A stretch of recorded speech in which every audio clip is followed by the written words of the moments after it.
The click of my heels echoed across the marble floor like a warning shot. I hadn't worn them in years. Chunky, black, too formal for my usual rhythm, but today they served a purpose. A little sound to remind myself I still existed, still occupied space in a room where they'd tried so hard to silence me. "She's here," my sister Romy muttered under her breath, loud enough for our mother to hear, but soft enough for plausible deniability. My mother, Diane Carroll, glanced up from her designer clutch, offered a smile so tight it barely moved her mouth. "How nice of you to join us, Elena. On time for once." I didn't respond. Not to that. Not anymore. The conference room smelled of old leather and lemon-scented furniture polish. The Carroll family lawyer, Mr. Sheridan, stood behind his heavy oak desk, straightening papers. His hands didn't tremble. Mine did. Across from me, Romy twirled a gold pen between her fingers, her legs crossed like she was waiting for a valet. My father, Lawrence, stared ahead, arms folded, jaw set in that way that had once terrified me as a child. This wasn't just a will reading, it was a silent war, and I was the only one who walked in knowing there was a battlefield beneath the family smiles. Mr. Sheridan cleared his throat. "Per the final instructions of Edward Carroll, we are gathered to disclose the terms of his will. All immediate family members are present." He began reading. Romy perked up immediately. "To Romelia Carroll, he bequeaths the cabin at Jackson Hole and his 1959 Gibson guitar." Romy blinked, leaned forward. "I'm sorry, just that." Mr. Sheridan didn't blink. He continued. "To Lawrence and Diane Carroll, he leaves the heirloom grandfather clock, his vinyl collection, and a $10,000 charitable donation made in their name." My mother's lips parted. "That's absurd," my father scoffed, turning red. "This is a joke." I stayed quiet. I always did. It had cost me dearly, but it also bought me clarity. Mr. Sheridan folded a new page and paused before reading. "And to Elena Carroll." All eyes snapped toward me. "He leaves his full financial estate, totaling $29,246,000. Silence. Romy's mouth actually fell open.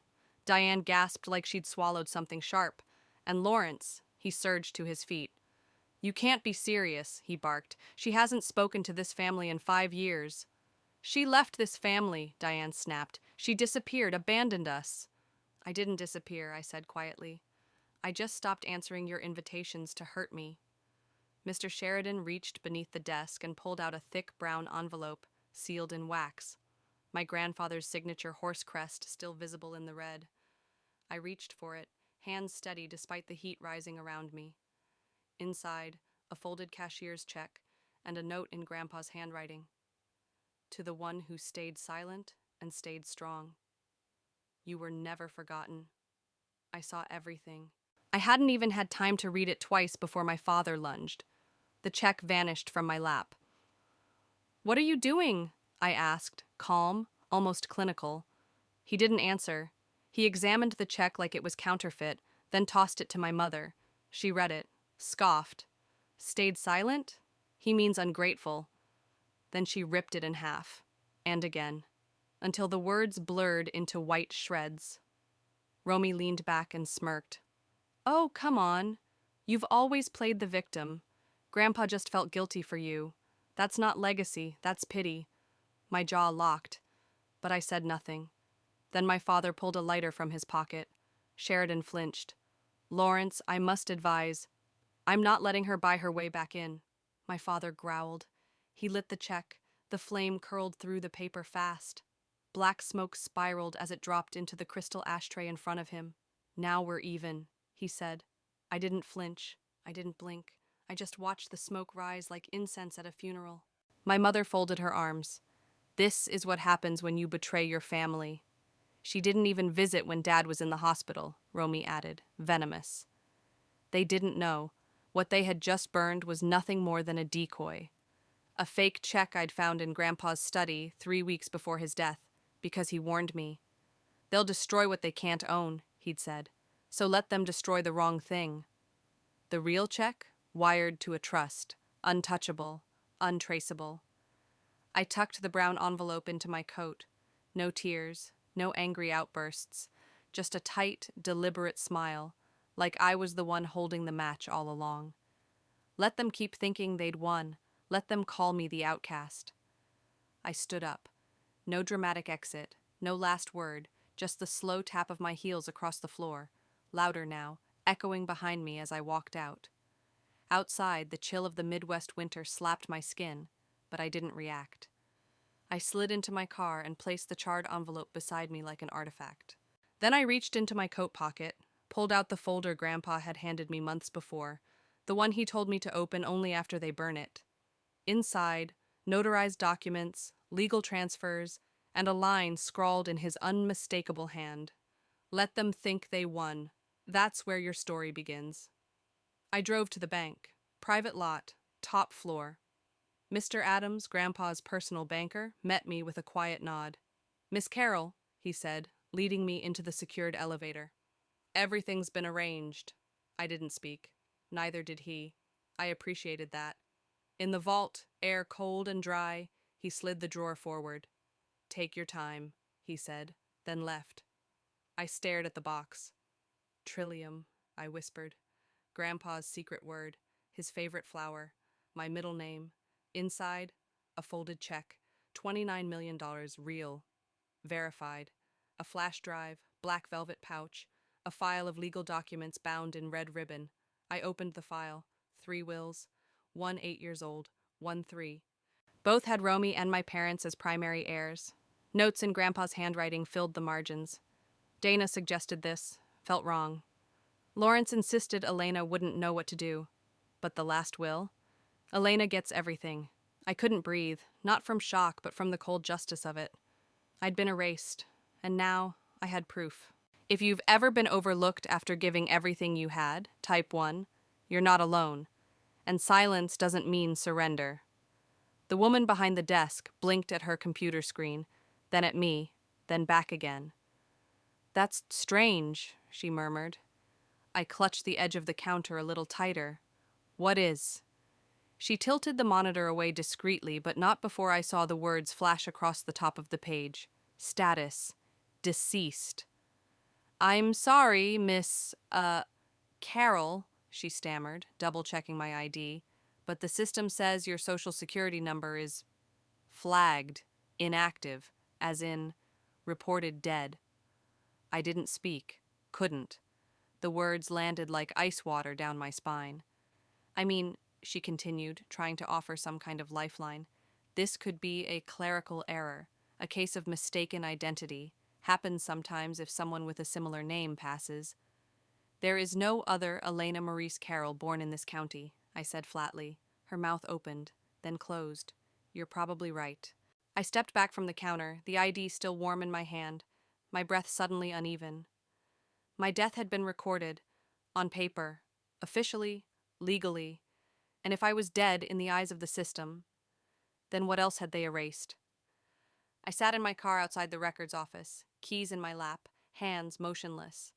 The streets moved around me, people walking dogs, kids in puffer jackets, delivery vans pulling up to curbs. No one noticed the woman in the driver's seat trying to figure out how she could still have a heartbeat and be declared gone. I reached for my phone, opened my banking app. Error. Account not found. I opened the credit card portal. Your card has been suspended. Please contact your issuer. I leaned back against the seat, pulse rising. This wasn't an error. This wasn't coincidence. This was surgical. They hadn't just stolen my inheritance. They were trying to erase me, and they were almost successful. That night, I didn't sleep. I sat at my kitchen table with the vault folder laid out in front of me. Inside were 3 things. A cashier's check for $29 million. A black flash drive labeled in Grandpa's handwriting. A thick red ribbon file of legal documents. I picked up the flash drive and plugged it into my laptop. The screen flickered. Then came a video. Grandpa's face filled the frame. He was sitting in the sunroom of his old house, the dusty lamp beside him. Soft light in the background. He looked tired, but his eyes were sharp. If you're watching this, Elena, he said, then they've gone too far. I swallowed hard. You were always the one they couldn't mold, he continued. You asked too many questions. You cared about the numbers, the truth, not the optics. That's why you were never invited in. He paused, like he was choosing his next words carefully. They took your college fund, I know. They turned your bedroom into storage before you even graduated. I saw what Diane and Romy whispered behind closed doors, and I heard the lies they told the board about your emotional unreliability. That wasn't about your performance. That was about power. I pressed my palms against my thighs to keep them from shaking. I should have stopped it sooner, but I thought maybe time would fix it. He exhaled. I was wrong. Then he leaned in, eyes narrowing slightly. The will, the check, those were never the real gift. The real gift was knowing who to trust when the fire started. You were the only one who gave without strings, Elena, and that's why it's all yours. He paused. And now, you'll need to protect it. The screen faded to black. I sat still for a long time. The silence in my apartment didn't feel hollow anymore. It felt earned. The next morning, I packed everything into a small fireproof case and drove to Langford Vault, the private security firm Grandpa had used for decades. The woman at the front desk greeted me with cool professionalism. Box 8, correct? I nodded, slid over my ID and the brass key. Inside the vault, the room smelled of cedar and steel. One drawer, one box, one truth. I opened it slowly. Inside, my original birth certificate, my unmodified name. Not the hyphenated version they'd forced on me after my stepfather adopted me without my consent. Also, a folder of letters, most never mailed, dated around the time they filed my fake death certificate. And finally, a draft of a new will, signed and notarized after the date I was declared dead. I was legally gone, yet the man who allegedly signed away his fortune had recorded a will giving it all to me, after my death. That was evidence of fraud. Intentional, coordinated fraud. I snapped photos of every document, scanned them to a hidden encrypted folder, uploaded backups to a secure drive across 3 cloud services. I wasn't just going to fight them. I was going to bury them in facts. And then the door buzzed. An envelope slid under the main vault door, plain white. My name written in angular cursive. I opened it. They've rewritten the records. You're not just out of the family, you're off the grid. Go to Charleston Historical Archive. Use your original name. I left something there. M. No signature, but I knew the hand. Marla Bell, Grandpa's assistant, gone missing from all estate documents after the reading. She hadn't vanished. She was watching, and she was helping. I left the vault and didn't go home. I stopped at a cafe across town, used their free Wi-Fi to log into the estate email Grandpa once created for family access. I had ignored it for years. Inside, one flagged message, sent weeks ago. Subject, do not ignore.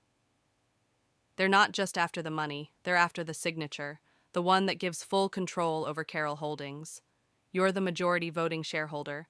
Check document M, attached. The document loaded slowly.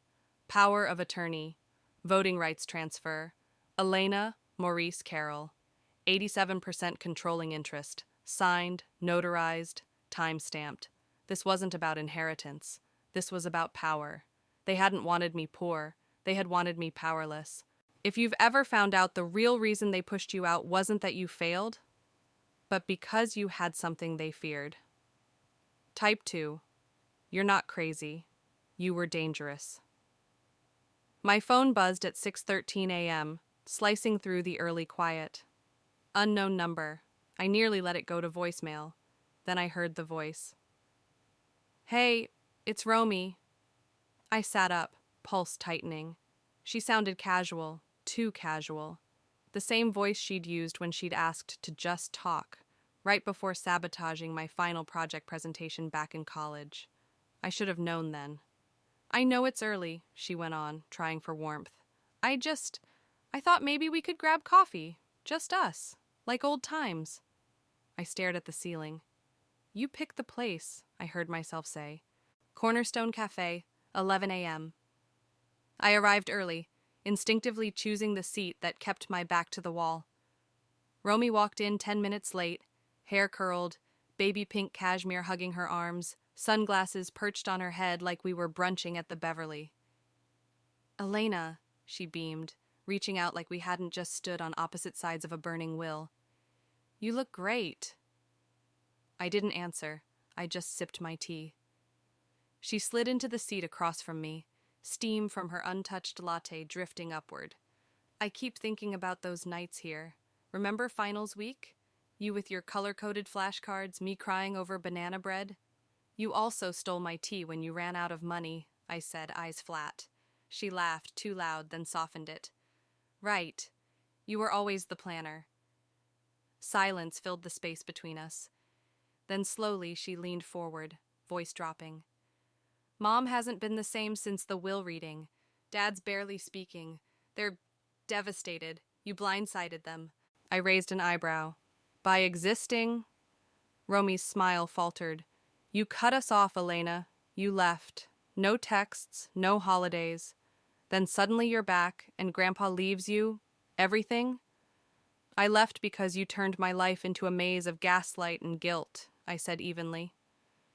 "Because one day I realized I didn't have to keep proving my worth to people who decided I had none." She flinched. I let the silence stretch. The tea tasted warm and grounding.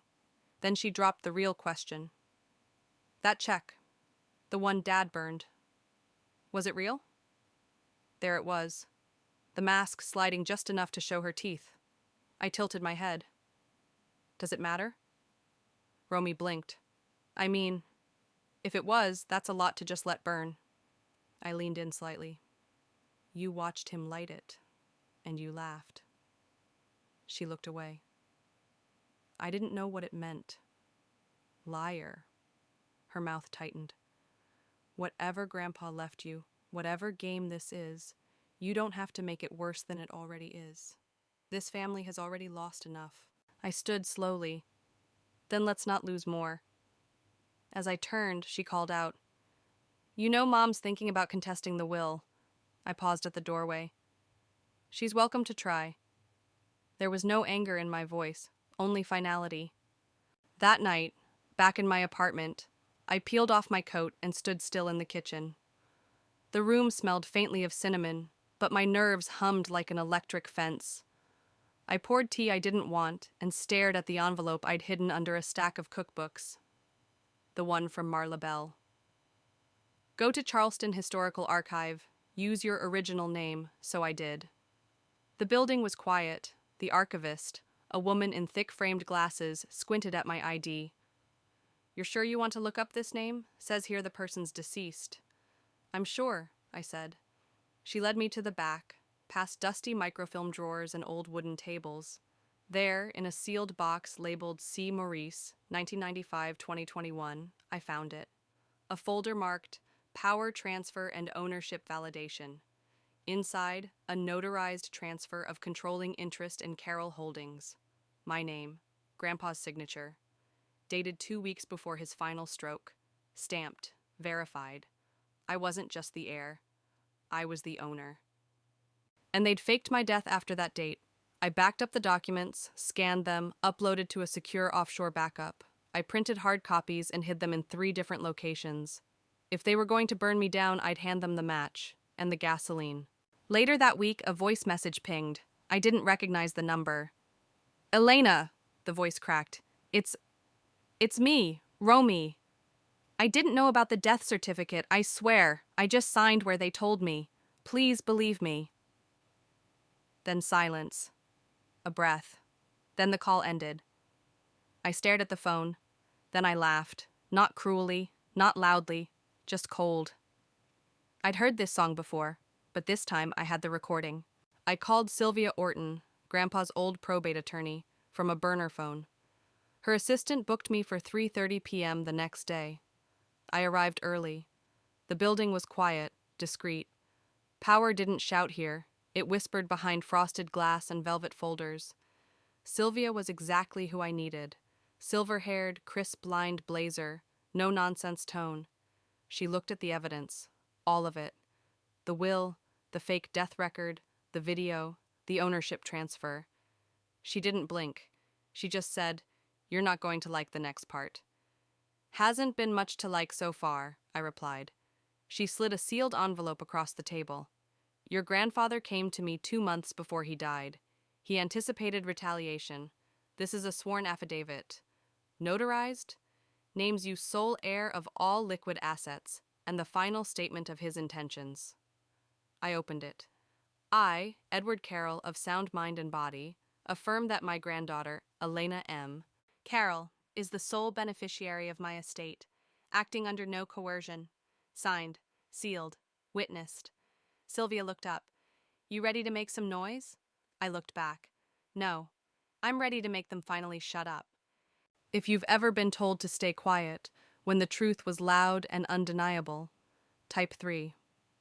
Sometimes the loudest revenge is the calm before the storm. The court summons hit their inboxes at 6 a.m. By 6:11, my mother had posted a photo to her public Instagram. She and Romy stood side by side in front of the Carroll estate gates, arms linked, captioned, "First in line, always have been." I didn't comment. Instead, I sent the photo to Sylvia Orton with one line. Let's post mine tomorrow, just before the hearing. We arrived at Charleston Probate Court 20 minutes before the scheduled hearing. I wore black, not out of grief, but out of clarity. Grief had passed. What remained now was something sharper. The hallway to room 2B was cold and echoing. My heels struck the tile with a quiet rhythm, matching my breath. Sylvia walked beside me, her steps calm, her leather case tucked beneath one arm like a loaded weapon. Last chance to turn back, she said, arching an eyebrow. They buried me without permission, I replied. This isn't just about getting even, it's about getting visible. She didn't smile, but her eyes flickered. Good. Hold that. Inside the courtroom, my parents sat together at the long oak table. My father wore a navy blazer, creased and clearly pulled from the back of a closet. My mother wore pearls, but they sat heavy and wrong on her neck. They didn't glance at me, but Romy did. Her eyes found mine across the room. She blinked once, then looked away. Their lawyer, a young man who seemed more actor than attorney, leaned back in his chair with smug confidence, spinning a pen between his fingers. He had no idea what was coming. The judge entered. Probate case 713, estate of Edward Carroll. Parties present? Lawrence and Diane Carroll representing themselves as primary heirs, their lawyer began. And Romelia Carroll, named secondary beneficiary. Sylvia stood. Sylvia Orton, representing Elena M. Carroll, named sole heir and majority shareholder per revised will. The judge, stern but deliberate, nodded. Proceed. Their lawyer launched into a rehearsed speech. The will in question, dated February last year, clearly names the Carroll couple and their daughter as beneficiaries. My clients have acted in full faith. Sylvia remained still. When he finished, she stepped forward. No theatrics, no drama. We submit into evidence a notarized witnessed will dated 5 months later, naming Miss Elena Carroll as sole beneficiary of all financial and liquid assets. In addition, she tapped her iPad. The courtroom monitor came alive. A video began to play. My grandfather, frail but lucid, looked directly into the lens. If they're in court, it means they're doing exactly what I feared.